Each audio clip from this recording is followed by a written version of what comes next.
Before this episode starts, I want to give a brief content warning. I'm going to discuss police brutality. If you don't want to hear about that, then I won't mind if you skip this episode. Hello, my name is Amber. Welcome back, or welcome to the You Look Like a Badger podcast, a podcast where every month I discuss a different film from queer cinema. July has been a disgustingly hot month, marginally better for me than last month, but not by much. Still, we move forward, we continue on, and as part of July, which is a queer fantasy, where I discuss fantasy and sci-fi films with an LGBT disposition, I'm going to discuss Derek Jarman's Jubilee. You want to know my story, babe? It's easy. This is the generation who grew up and forgot to lead their lives. They were so busy watching my endless movie. It's power, babe. Power. I don't create it. I own it. Jubilee is a dystopian punk film following the lives of a group of nihilists as they encounter and instigate various acts of violence and debauchery. This is Derek Jarman's satire on the British class system, the facade of radical politics that exist without cause or intention. Bridging the gap between high and low art, the film attempts to represent the UK as a place in chaos, politically distraught, and ultimately heading for fascism without intervention from the powers that be. This film has a Rotten Tomatoes critic score of 100%, which I think is the first one of all the films that I've discussed, and a 58% audience score, so quite a gap there. We'll probably discuss it later on. It has a Letterboxd score of 3.3, so still quite positively received, though less so than some of the other films, except by critics who really seem to like it. Let's have a look at some of the most popular reviews on Letterboxd. This first one is from user Sarah, spelt S-E-R-A, not the other way, who simply says, "It's entertainment for gay men and bitches." Exactly. I've got another one from user Stephen Gillespie, who is more intellectual with their response, who says, "It is a brutal portrait of the issues in modern Britain of injustice and hate and growing fascism, but it also spotlights the aspects that are bold and brilliant. This artistic, creative and queer community, they're making different art because art needs to be different." Many people have cottoned on to the fact that this is very gay. I will say, only because I've watched a lot of Derek Jarman films, I think it's one of the least queer films of his. Like, it is aesthetically quite queer. It's invoking the punk aesthetic, and there is queerness in it. We will discuss it. But in terms of it exploring queerness, it's one of the least explicit ones that Derek Jarman ever made. But still, it's interesting that gay people found it and were like, actually, this is quite good. So I'm going to give a spoiler warning here. If you haven't seen the film and would like to, and think that me discussing it would spoil that experience for you, then I advise you to pause this, go watch the film, and then come back. You've been warned. The world is no longer interested in heroes. So sad. We now know too much about them, don't we? Do you know any real heroes? This film has an air of defeatism about it. I'll explain what I mean by that. Derek Jarman was very smart. He deliberately liked to blend vulgar and debaucherous violence, sex, stuff like that, with poetic imagery and dialogue. The film opens with Queen Elizabeth I being taken into the future and seeing modern Britain as it is now. What we come to realise is that high art, respectable society has kind of fallen away, and what is left is just the remnants of it. So the dialogue is very esoteric, kind of deliberately jarring when you look at the people who are speaking it. So there isn't much difference between the way that Queen Elizabeth I speaks and the way the punks speak. So although Elizabeth's dialogue is more refined, less given with a snarl, the punks also speak in this kind of high form way of speaking. The tone of the film is portraying a dystopia. What Jarman is putting across in a very kind of nihilistic way is that all of culture has collapsed and no one is really interested in high art and low art as separate things. They've all become one thing, and this kind of is a bad thing in Jarman's point of view, because the people who are now in charge of quote-unquote art, it's just very self-reflexive and without substance. So because everything is blended together, nothing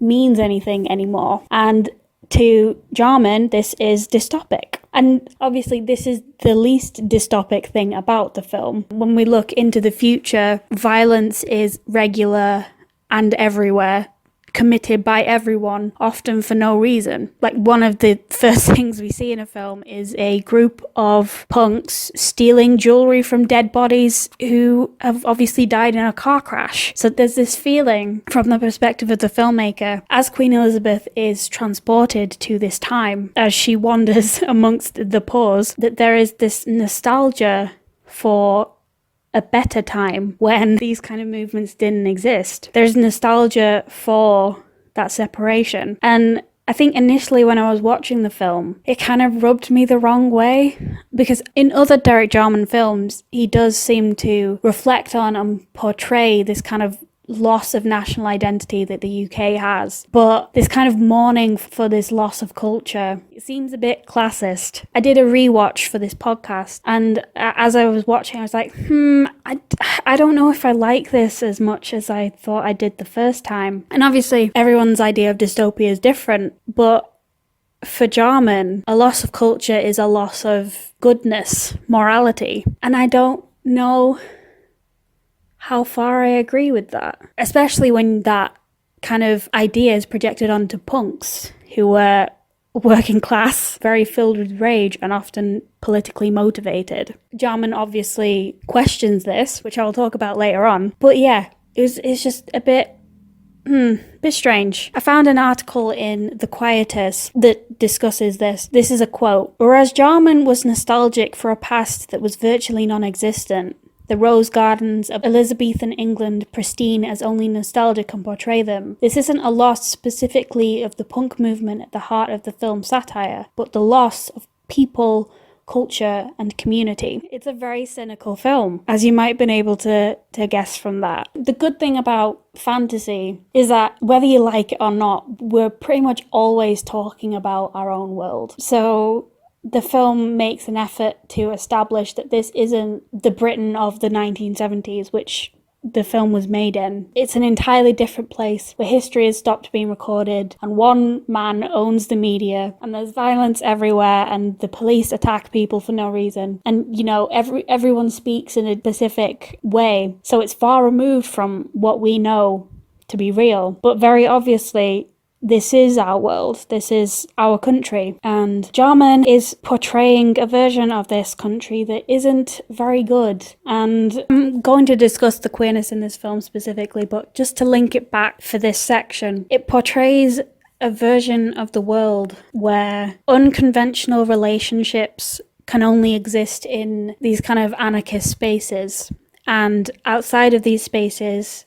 they are punished, which is obviously a dystopic thing, but it's also very real. And I think with any dystopia, you're always meant to be asking, how far removed from us is this really? Like, how far is this fiction? How far is this fantasy? Is this just us looking back at ourselves, where the characters speak a bit strangely and they wear very specific makeup? I've got a quote from Another Mag, which is the name of the publication, not just Another magazine, where it discusses how the film portrays the idea of a nation sinking under the weight of its own delusions as the world around it continues to turn. There's a sense that the director is sifting through the ruins of a lost sense of national identity. But history still fascinates me. It's so intangible. You can weave facts any way you like. Good guys can swap places with bad guys. You might think Richard III of England was bad, but you'd be wrong. What separates Hitler from Napoleon, or even Alexander? The size of the destruction, or is he nearer to us in time? Was Churchill a hero? Did he alter history for the better? Now, this film seeks to represent punks in a very specific way, and it's done so in such a way that many people from the punk movement, they really hated it when it came out. I think specifically because they either felt called out by it or they felt that it was a misrepresentation. I'm not a punk. I've never been one, so I can't actually speak to the accuracy. I can only speak to what is being said about the punk movement. I do agree that it's not a particularly kind film to the punks. Not very nice. It represents them in a very one-note way, where they are constantly just inflicting random acts of violence and speaking in a very specific way where it's almost impossible to decipher what they actually mean. No one seems to be listening to each other. The dialogue feels like it's made up of non sequiturs. It feels like a performance. It doesn't feel like a group of authentic, down-to-earth people all living in an anarchist commune. It feels as though they're constantly performing for one another and for the sake of us, the camera. Jarman seems to be calling out, I guess, with just the repeated acts of violence, is the idea of punks being purposefully inflammatory with no political goal. So I have another quote from The Quietus, and they are specifically quoting Derek Jarman's diary in 1976. So this is what he said. "The instigators of punk are the same petty bourgeois art students who a few months ago were David Bowie and Brian Ferry lookalikes, who've read a little art history and adopted some Dadaist typography and bad manners, and who are now in the business of reproducing a fake street credibility."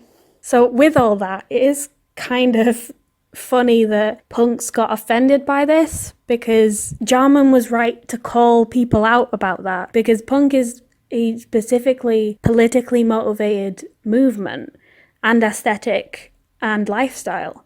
Surely, if you are a punk, you'd want people who were posers, who were simply there to fight people for no reason and to wear a specific kind of clothes and speak about politics without actually doing anything. You'd want those people to be called out. I think in the same way, the film is kind of reckoning with how the punk movement would be interpreted from the future's perspective. And ironically, it does this the opposite way, where it has people from the past, Queen Elizabeth I and her servants, look into the future and see how the punk movement comes to be. In a way, it's kind of a reflection of how punks have come to be characterized.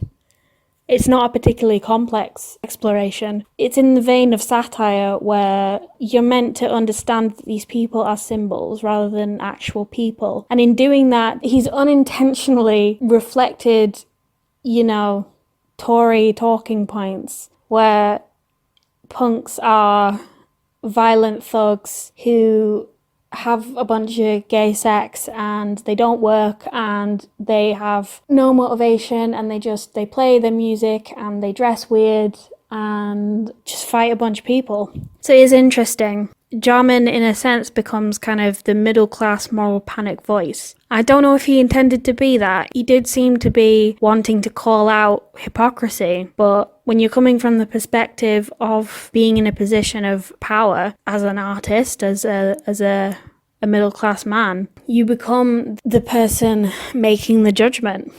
And, I think there has been more of a positive outlook on punks in modern times, but for a long time they were not looked upon kindly. This kind of comes to a head where Jarman seems to not so subtly imply that this lack of engagement with politics leads a lot of these very anti-establishment, pro-violence movements into fascism, and how punk specifically is prone to do that, which is definitely true. There are many songs about punching Nazis. there is a problem with fascism in the punk movement, and Jarman very playfully displays this. So Amil does a burlesque dance to kind of a funky version of Rule Britannia, and initially you think this is her taking a very patriotic song, making it ahistorical and making fun of it, and then she starts goose stepping, which is a very obvious evocation of Nazism. The end of the film is, I have to be honest, confused me the first time I watched it, and I'm still a little bit confused by it this time. So if I don't make sense as I'm talking right now, it's because I'm working out what I think of the ending as I'm saying it. I think Jarman kind of interpreted punk socialist movements as false and as covers for fascism. After Amil and Mad have beaten an officer to death and, you know, other punks have like blown up the police, they decide to escape, and they escape with Borja Gins, who basically, he owns all the media. We're introduced to him during Amil's burlesque dance. He takes them to this house in Dorset, which is fenced off, and on that fence is a communist flag. Communism and fascism are in opposition to each other. So to show that and then have one of the guards do a Nazi salute is quite strange. But I think he seems to be commenting on totalitarianism in general. The Soviet Union's corruption of communism kind of coloured communism for the entire world. So I think what Derek Jarman is trying to portray here is the way that socialist movements can be easily corrupted into power-driven ones. So the end of the film, all of these punks, they gather in this big house, and they're free from the world and from consequences, and with them is a very old man, and that very old man is Hitler. Not so subtle. I think it's a very cynical view of the UK and of punks, where it sees them as just very easily corrupted and very easily swayed into just straight up fascism. So I think initially there is like extended scenes of the punks like beating up police. In any other film this would be cathartic, but when it's immediately followed by them hanging out with Hitler and having a great time, we can only really interpret it as, because they don't believe in anything, they will be swayed into whatever movement is the most profitable and will bring them the most power. And that is often, that is fascism. It's a film where Jarman is trying to come to terms with how these movements become terrible. How they start off with good intentions, where it's a socialist-free utopia, but because everything has collapsed and it's just the violence without the political motivation, it becomes a dystopic world where fascists are allowed to thrive, or at least allowed to live in peace and away from consequences, much like the punks. I wouldn't want to hang out with an old man Hitler. I don't know about you, but I don't see this ending as happy. I hope that I have made sense in interpreting it, because I'm still not sure if that's what it means. This is a queer podcast, so I should probably discuss the queerness in it. So like I said earlier, I would argue that this is the least gay Jarman film, which, you know, is only good because if this is your first Jarman film, you can go and watch his other films and be like, wow, this is so much gayer than Jubilee. I feel strange discussing the queerness in this film, because I definitely didn't clock it when I watched it the first time. But the two queer characters, the two gay characters, Sphinx and Angel, who are both in a polyamorous relationship with another character, Viv, I didn't realise the first time I watched this that they were brothers. I thought that was just a word used to describe them. No, they're actual brothers. This is an incestuous relationship, and nobody seems to care. Now, just for clarity, Derek Jarman was an openly gay man, so I don't want to interpret this in bad faith. I don't want to be like, Derek Jarman is specifically characterizing queer men as depraved and weird. The way that queerness is portrayed, it characterizes queerness as being corrupted within the dystopia, which is the most good faith interpretation I can give of this. Sphinx and Angel have sought affection in each other for some reason. It isn't explained to us why, they just are. No one really questions it. There are definitely worse things that go on in this film. The queerness in this film isn't the focus. It's a very quietly dystopic thing about the film. And this is like a big spoiler, but if you've gotten this far, then you probably already know. But Sphinx and Angel, they die. They're murdered by the police for no reason really at all. So Derek Jarman's version of the future in this world is marred by death, and it's marred by incest. It's a place where queerness cannot survive, and if it does survive, it's corrupted by awful things. The way he interprets heterosexual sex, well, we don't see much of it, and the bits that we do, they almost always end in murder. In fact, every man who has sex in this film on screen dies. So they're either murdered by one of the women, or they're murdered by the police, or they're murdered by one of the punks. So I'm not sure what Derek Jarman is trying to say about a matriarchy. He assumes that in interpreting everything in the worst possible way, queerness is inherently incestuous and womanhood is inherently violent and murderous. So it's a right-wing politician's absolute worst nightmare realised. Queerness is depraved, women are awful, and everyone is going to be a Nazi eventually. So not good. Not not a good place to be.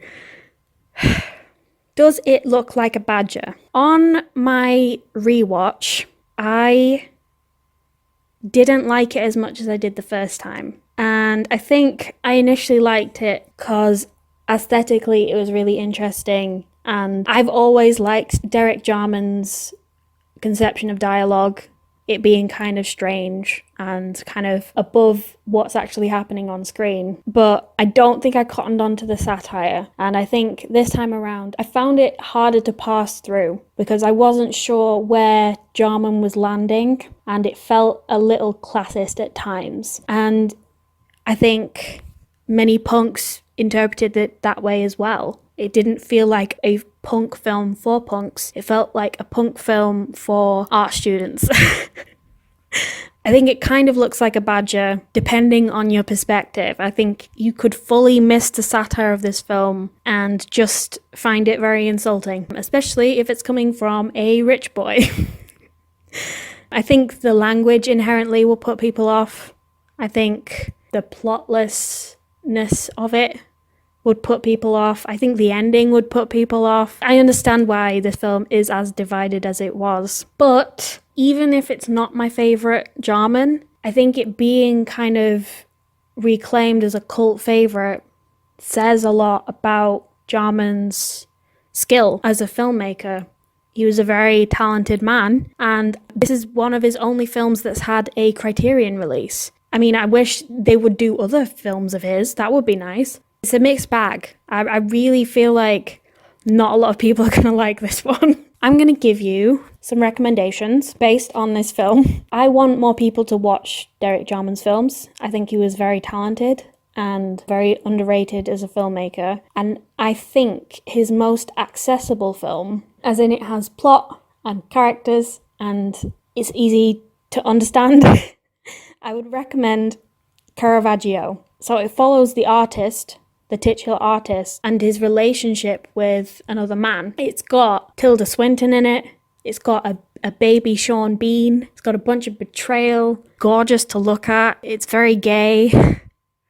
So yeah, I'd recommend Caravaggio. If you're looking for dystopia, I would recommend Lizzie Borden's Born in Flames. So it's a film where it's a dystopian future of New York City where different groups of women kind of have to invent feminism and overthrow a male-run world. It's very good, arty enough to be respectable if you bring it up to people. So yeah. Thank you very much for listening to this episode. I should be doing my next episode in August. I am continuing to do this, and the title of the month is going to be A Touch of the Dramatic, because I'm going to be discussing drama films. If you'd like to stay updated, please make sure to follow me on Twitter at LikeABadgerPod and on Spotify, and subscribe to me on YouTube.